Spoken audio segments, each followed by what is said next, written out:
On travaille aujourd'hui le backspin au niveau des coups d'approche. Ce que c'est en fait le backspin, c'est simplement à quel point, lorsque je fais contact avec la balle, à quel point cette balle-là tourne un peu sur elle-même. Et donc, à quel point la balle, lorsqu'elle va tomber sur le green, parce qu'elle tourne sur elle-même, à quel point on va être capable de la faire stopper relativement rapidement. Et ça, c'est important au niveau des coups d'approche parce que si la balle tombe sur le green et ensuite elle roule en dehors de ce green-là, bien, on va souvent perdre un coup pour absolument rien. Alors, ce qu'on veut, c'est changer notre technique et peut-être changer un peu la façon qu'on voit ces coups-là pour être capable justement d'ajouter un peu plus de rotation, d'ajouter un peu plus de backspin au niveau de la balle. Et vous allez voir qu'on va ensemble démystifier un mythe justement sur qu'est-ce qui amène cette balle-là à faire un peu plus de backspin. Et là, aujourd'hui, pour être capable de bien vous l'expliquer, de bien vous le montrer, on va utiliser un nouveau partenaire en fait qu'on a au niveau de la chaîne, c'est-à-dire FlightScope, qui est une compagnie qui fabrique des simulateurs de golf. Et ils nous ont envoyé gracieusement en fait un FlightScope Mivo Plus pour nous aider au niveau de la chaîne, en fait, à mieux comprendre qu'est-ce qui se passe au niveau de notre swing. Alors, je vais pouvoir utiliser cette machine-là autant à l'extérieur qu'à l'intérieur l'hiver. Alors, ça va être génial pour mieux comprendre et pour mieux vous expliquer justement un peu les concepts techniques, tout ça, mais aussi qu'est-ce qui amène quoi au niveau du swing. Et vous allez voir, le FlightScope Mivo Plus est franchement impressionnant. Alors, ce qu'on fait ensemble aujourd'hui, c'est qu'on va justement travailler au niveau des coups relativement courts, donc les pitchs, mais vous allez voir qu'on va changer complètement la perception que vous avez de ces coups-là. Alors, on va utiliser le simulateur. Je dépose mon téléphone ici et là, lorsque je vais faire un coup, je vais pouvoir aussi vous montrer le résultat tout simplement de ce que je vois sur mon téléphone. En fait, mon téléphone est relié directement avec le simulateur. Le simulateur envoie toutes les données justement au niveau de l'application de mon téléphone. Et je vais vous expliquer avec ça là, justement ce qu'on va travailler et qu'est-ce qui amène ce spin-là.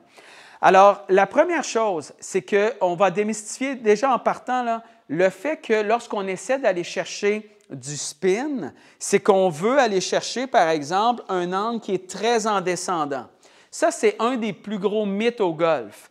Ce n'est pas parce que je veux ajouter du spin que je veux avoir l'impression, en fait, de venir écraser le club au sol, écraser la balle au sol comme ça.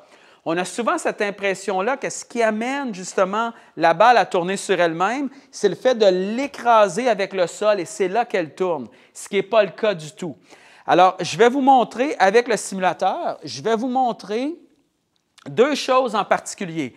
Je vais vous montrer l'angle d'attaque. Donc, l'angle d'attaque, c'est quoi? C'est à quel point, lorsque je redescends, j'écrase la balle vers le sol. Donc, pour vous montrer un peu ce que je viens de vous dire. Et je vais vous montrer aussi justement à quel point la balle tourne sur elle-même ou non lorsque je fais ce mouvement-là. Alors, j'y vais comme ça ici avec la balle et la première que je vais taper, en fait, je vais y aller avec un mouvement justement qui est très en descendant, un peu comme on pense qu'on va aller chercher un mouvement qui est très en écrasant pour aller chercher mon spin. Alors, j'y vais comme ça, je m'installe comme je le fais d'habitude pour faire en fait un pitch. Et là, je vais y aller vraiment en ayant l'impression que je viens de l'écraser au sol. Donc, on voit déjà que la balle est partie quand même très basse. Et ce qu'on peut voir au niveau déjà du résultat, au niveau de mon FlightScope ici, c'est qu'on voit un angle d'attaque présentement à moins 9 degrés. Ce qui veut dire, un angle d'attaque à moins 9 degrés, ce que ça veut dire, c'est un club, en fait, qui est vraiment en descendant par rapport à la balle, donc qui vient vraiment écraser la balle au sol. Et par la suite, ce qu'on peut voir aussi, c'est qu'on voit le spin à 3764 RPM. Donc, plus ce chiffre-là est haut, plus justement la balle était capable de tourner dans les airs. Donc, plus elle va être capable de stopper lorsqu'elle tombe sur le green. Maintenant, ce qu'on va faire, c'est qu'on va changer un peu cette perception-là et on va en fait y aller avec un mouvement qui est beaucoup moins en écrasant vers le sol. Ce qui amène une balle à avoir beaucoup plus de spin n'est pas le fait d'aller, par exemple, vers le sol comme ça ici et d'écraser la balle.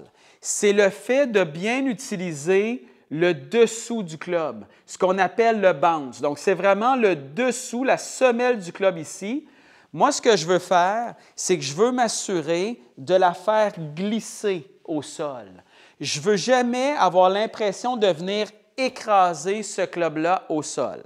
Alors, je vous montre la différence et ensuite, je vais vous expliquer comment on va y parvenir justement en changeant un peu notre technique pour être capable de bien faire glisser la semelle du club au sol et non pas de l'écraser au sol.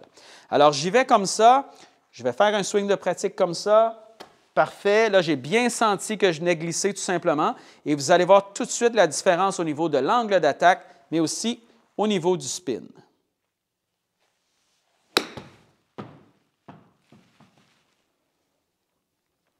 Alors, ce qu'on peut voir, déjà une énorme différence. Vous voyez au niveau maintenant de l'angle d'attaque, je suis à moins 3 degrés. Donc, ce qui veut dire, tout à l'heure, j'étais à moins 9 degrés lorsque j'écrasais le club complètement au sol.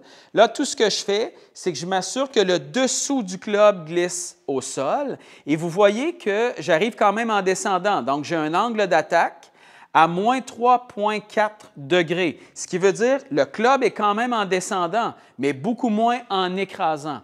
Et ce que ça fait, c'est que ça ajoute énormément de spin. Vous voyez que mon spin est maintenant à 6271.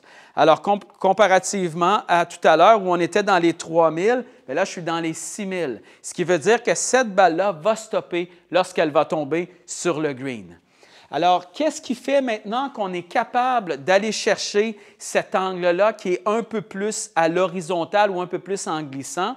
C'est beaucoup une question de poignet.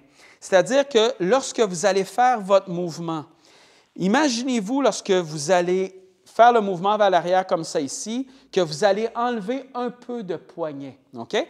Plus vos poignets sont relativement calmes derrière comme ça, et ensuite vous faites glisser ce club-là au sol, bien, plus c'est facile justement d'avoir un angle qui est légèrement descendant, mais sans écraser. Lorsque vous allez faire glisser la semelle du club au sol, assurez-vous aussi, si vous vous placez par exemple comme ça ici à côté de la balle pour faire un swing de pratique, assurez-vous que cette semelle de club-là commence à glisser au sol à peu près où la balle ou légèrement après cette balle-là. Bien sûr, vous ne voulez pas que le club commence à glisser complètement derrière ici. Alors, entraînez-vous. Vous allez faire le mouvement vers l'arrière, pas beaucoup de poignets. Vous redescendez, vous faites glisser ça. Et assurez-vous que lorsque le club glisse, il glisse à peu près où la balle. Et lorsque le club glisse justement au bon endroit, bien, vous allez avoir encore plus de chances de créer beaucoup plus de backspin. Alors, j'y vais comme ça encore une fois. Presque pas de poignet comme ça ici, parfait. Et là, je laisse glisser ça au sol. Si je regarde encore une fois, donc même principe, vous voyez mon angle d'attaque est à moins 4,7, ce qui est très bon, donc j'arrive un peu en descendant. Mon spin est encore dans les 6000, alors je suis certain quand je vais faire ça que la balle va avoir tendance à stopper déjà un peu plus rapidement sur le green. Oui, si vous avez par exemple une balle comme une Pro V1 ou une balle là, qui est vraiment haut de gamme, qui est capable de spinner encore plus, ça va vous aider, mais déjà, même si vous avez une balle qui est un peu plus d'entrée de gamme, déjà lorsque vous allez changer votre technique, vous devriez quand même voir une bonne réaction au niveau de cette balle-là.